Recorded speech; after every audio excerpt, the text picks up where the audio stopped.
ইয়া নবী সালামু আলাইকা মিলাদ দাড়ি পড়া কি? প্রথম কথা ভাইরা, রাসূলুল্লাহ সাল্লাল্লাহু আলাইহি ওয়াসাল্লামের সুন্নতটাই উত্তম। ইয়া নবী সালামু আলাইকা, আমরা মহব্বত দিয়ে আমরাও ছোটবেলা থেকে পড়ছি, বলছি, আমাদের হৃদয়ে একটা আবেগ আনে, কিন্তু কথাটা সুন্দর না। ইয়া নবী কথাটার ভিতরে আদবের অভাব আছে। কারণটা কি? আমাদের তালবেলেমরা আছে, ও বুঝবে। ইয়া নবী হলো নাকেরা ডাকা। এই লোক, এই দাড়িওয়ালা, এই জুতাওয়ালা, এই চানাচুরওয়ালা, এই পুলিশ ভাই, তার মানে আমি মূলত তার নামটাও জানি না, তবে সে যে পুলিশ অথবা চানাচুরওয়ালা এটা বুঝতে পারছি। এটাকে বলা হয় আরবিতে নাকেরা মাকসুদা, অপরিচিত মানুষ ডাকছি।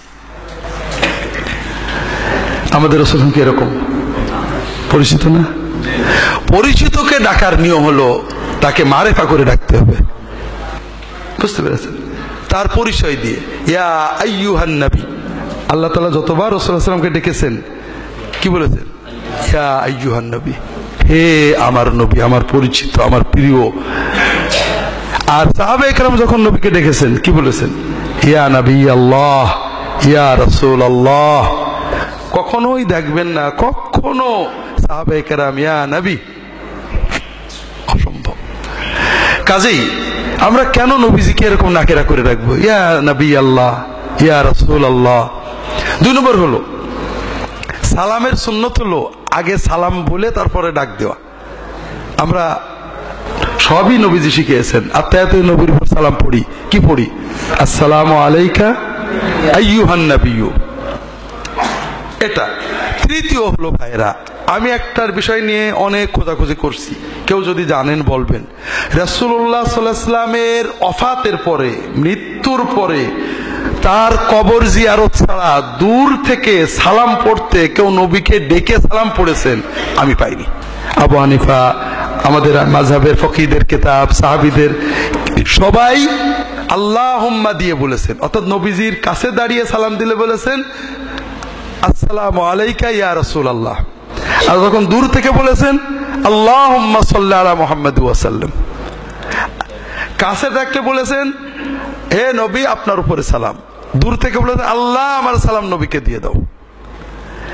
এই জন্য আমরা যে ইয়া নবী বলে ডাকে সালাম দিই, এর চেয়ে আসসালাতু ওয়াসসালামু আলা রাসূলিল্লাহ বললে সহিহ সুন্নত মোতাবেক হয়। আর দাঁড়ানো, সাহাবীরা বসে পড়তেন, দাঁড়ানোর দলিল আপনাদের বলেছি। দাঁড়িয়ে কোরআন পড়ার কয়টা দলিল বললাম? কাটা যাবে? একমাত্র সুন্নত দিয়ে কাটা যাবে। আমাকে আমার এক আত্মীয়, নাম বললে সবাই চিনবেন, বলছে খালুজান তাজিমি কিয়াম যে সুন্নত, এটা তো বুখারী শরীফে আছে। অর্থাৎ কেউ আসলে তাকে সম্মানে দাঁড়ানো, দাঁড়িয়ে তাকে রিসিভ করা, এটা যে সুন্নত, এটা তো হাদিসে আছে, বুখারীতে আছে। তাই বললাম যে বাবা, খালি মাথায় নামাজ পড়া যে সুন্নত, এটা বুখারী, মুসলিম, আবু দাউদ, তিরমিজি, এতে শত শত হাদিস আছে। তো সেটা আবার কি? তুমি যে হজে যাও, টুপি মাথায় দিয়ে পড়ো না খালি মাথায় পড়ো? কিভাবে পড়ি আমরা? রাসূলুল্লাহ সাল্লাল্লাহু আলাইহি ওয়াসাল্লাম হজের সময়ে কাবার ঘরে, আরাফাতের মাঠে, জীবনের শেষ হজে নামাজ পড়েছেন টুপি মাথায় না খালি মাথায়? তাহলে বোঝা গেল যেখানে 1 রাকাতে 1 লক্ষ রাকাত সওয়াব হয়, সেখানে খালি মাথায় না টুপি মাথায়? তাহলে বোঝা গেল খালি মাথায় নামাজ পড়া সুন্নত। পড়বেন তখন সবাই। গোলমালটা কোথায়? গোলমাল আমরা দলিল দেখছি, সুন্নত দেখিনি।